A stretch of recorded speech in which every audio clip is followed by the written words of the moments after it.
Good afternoon and welcome to Vlogmas Day 8. I have just come home from work and I'm pooped. I'm so tired. I just thought I'd come outside and hang with Charlie for a couple of minutes because I've missed my darling boy all day today. So if you can hear, he's having a nice lovely drink of water. Very appropriate moment. Come on then. Oh no, you're all slobbery. No, you can stay down there. Yeah, today has been a busy day of sorts. I think today I'm just really feeling the effects of vlogging for 8 days. What are you doing with my foot? What are you doing? What are you doing? That's my shoe. That's my shoe. What are you doing? You want belly rubs?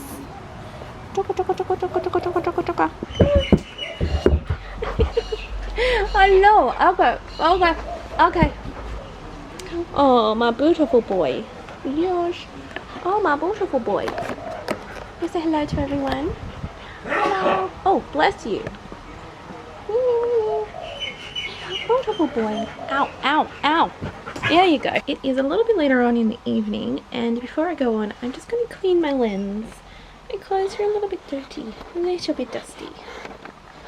Better, although I'm not in focus. That's okay.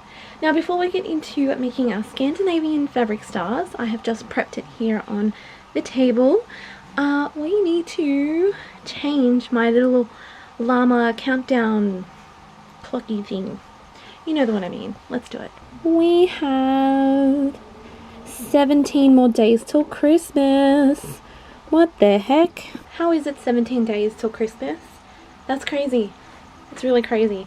And it makes me realize that I really need to get ahead of my Christmas shopping because I'm not even halfway through. Yikes. But anyway, I'm going to set you up on my tripod. It's actually Dad's tripod, as we all know. And I will show you how to make some Scandinavian fabric stars. But before I do that, I'll let you know the pattern that we're using. I'm using a pattern from a blog called Crafting a Rainbow. It is by Jillian Crafts, and I found this tutorial on her blog about a month ago, and it's just so easy to follow. It's amazing. So I will link the blog post down in the description box if you would like some written instructions as well. There are some really great photos here as well that you can follow along. I think if I can make it by just reading and looking at the blog, then you definitely can too. But I will show you how to make them in video form. Okay, change of plans. I've just set you up and I don't like it, so I'm going to have to get my big girl camera, the one that I film all of my tutorials on, this one, set this up and pop it on, and then we'll be able to get going. So give me a minute. I've just found, oh, you're rocking. You right? Hey puppy! I've just found a really great spot to put my camera on top of my sewing machine. Ah, it's amazing. I love finding new spots to balance my camera because it's just a nice new fresh look into my sewing room. There you go. If you have not seen my sewing room before, this is pretty much it. Yeah. This is where all the magic happens.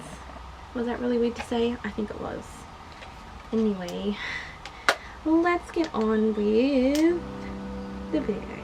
Okay, so this essentially is the little star that we're making. It's a little folded, pretty much origami type star, but it's called a Scandinavian star. So it's just a bunch of weaving, a little bit of folding and tucking, and we have this gorgeous little star. So the way that we start it is we need to cut 4 12 by 3 1/4 inch strips. So that's your strip like that.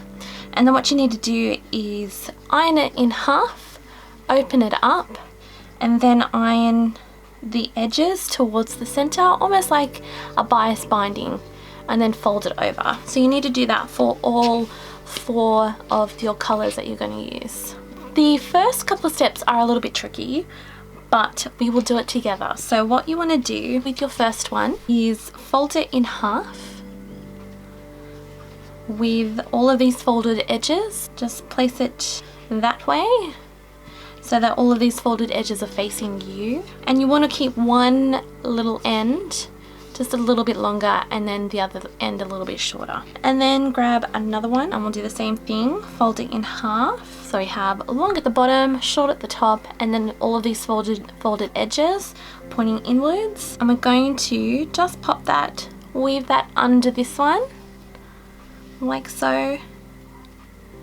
And then keeping a little loop here. Again, I'm going to fold it in half. All of these edges towards the center. You've got a short and a long end. And then this is going to go through this little loop. So then we're going to thread it through this little loop. Just like so. And then with the last one, we'll do the same thing. Folded edges in the center. We've got a short end and then a long end. This one is actually going to go under this one, so that's going to go like that. Let's zoom it in a little bit more. Bring that through like that. And then these little tail ends, they're going to go through this loop here.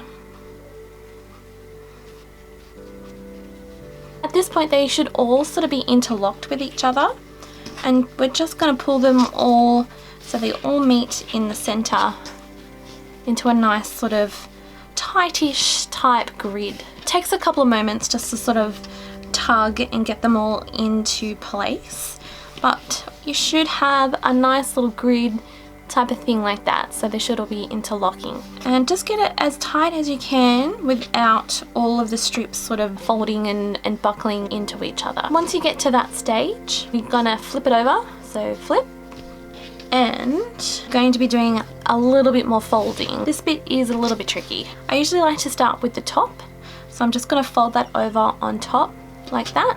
I'm going to take this next one here in my right hand and I'm going to put it under this one, so lift it back up and place it under. Then with this bottom white one, I'm going to just going to make a little loop with this top one, and I'm going to just feed it through and then pull it through like that. This last little bit is a little bit tricky. Bring this one back up, just hold it there. This one is going to go over this way and we're going to tuck it under our little white one here. Like so. Okay. Then this top one's going to come back over and we're going to pop it in under this one here. Pull that through. So by doing that, we should have made a secondary sort of 4-patch unit on the other side. You may have to do that step a couple of times until you get it right. If you get confused with that stage, rewind the video and try again. Once they're nice and snug, we should have a grid on one side and a grid on the other side. So the last bit is actually the easiest bit, I think. I'm going to start with this white top strip here. First we're going to fold it under.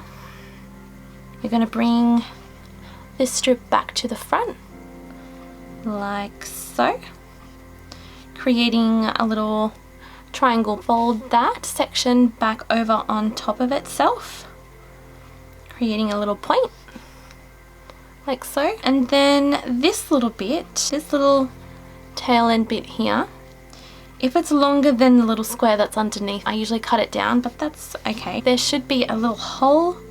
A little hole in here. Just gonna tuck that in like so,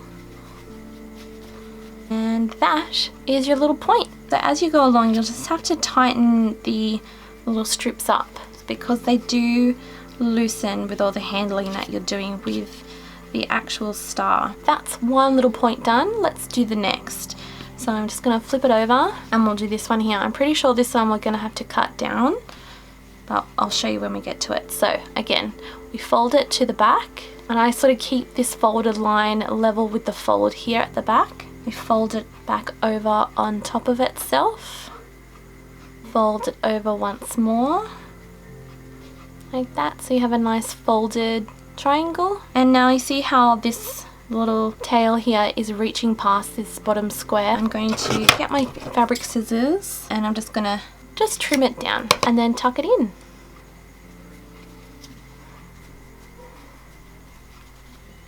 And there you go. two little pointies. So I'm going to continue doing exactly the same thing around every edge.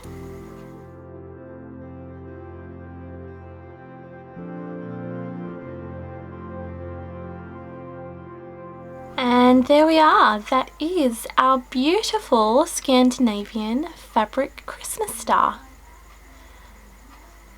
It's not the best one I've made, but you know. And then these are just a few of the other ones that I've made as well. I find that if I use a big print, it sort of gets lost. So this is the first one I've used with just a solid colour, and I quite like it. It's very nice. So we've just finished our Scandinavian fabric star, and I'm happy with this one. It's not the best that I've made, but I like it with the solids. I think it's super cute. So at this stage you can just thread a little bit of embroidery thread just here at the top and hang it on the tree. You can actually do it on the side like that, almost like a little Ohio star. You can also maybe even sew like a little brooch back to it and make it a little brooch. Cute! I love that. You could even like piece them or sew them together on a piece of string and put them up as a nice garland. I mean, really, the ideas are endless. If you feel inspired to make one, then have a go. So we need to do the advent calendar, so let's go and do that now. Let us open the advent calendar. Oh no, we've had two casualties. Hedwig and Luna have both died. No, she doesn't want to stay in place. I'm thinking maybe, just had a thought, maybe she would be better up there. She's an owl, so she likes being up nice and high. Let's have a look. Oh, who is it? Hello. Who are you? Oh, it's Hermione! So day 8 is Hermione. It's the Hermione from the Deathly Hallows. She has her time turner on and she's got a scar on her face. She's got a little scar and then her little time turner. I've changed things up a little bit. So we've got Hedwig, Harry, Hermione, Hagrid, and then Fred at the back there because he's too heavy, he won't stand up. And then on this side, we've got Luna, Neville, and the Thestral just hanging out together. So I'm going to end today here. It's been another long day, and I hope you enjoyed the little how-to of how to make the little Scandinavian fabric stars, and I do hope you're going to try and make one, because they're actually quite fun to make once you sort of know what you're doing. Tomorrow is another work day. It's the sort of like, it's Groundhog Day times 3 for me tomorrow. So I think tomorrow we might do another little craft tutorial in the evening again. I'm not sure which craft tutorial we'll do tomorrow. There's 2 possibilities. I don't know. I'll surprise you. Thank you for joining me today for day 8 in our Vlogmas journey. And I hope to see you again tomorrow.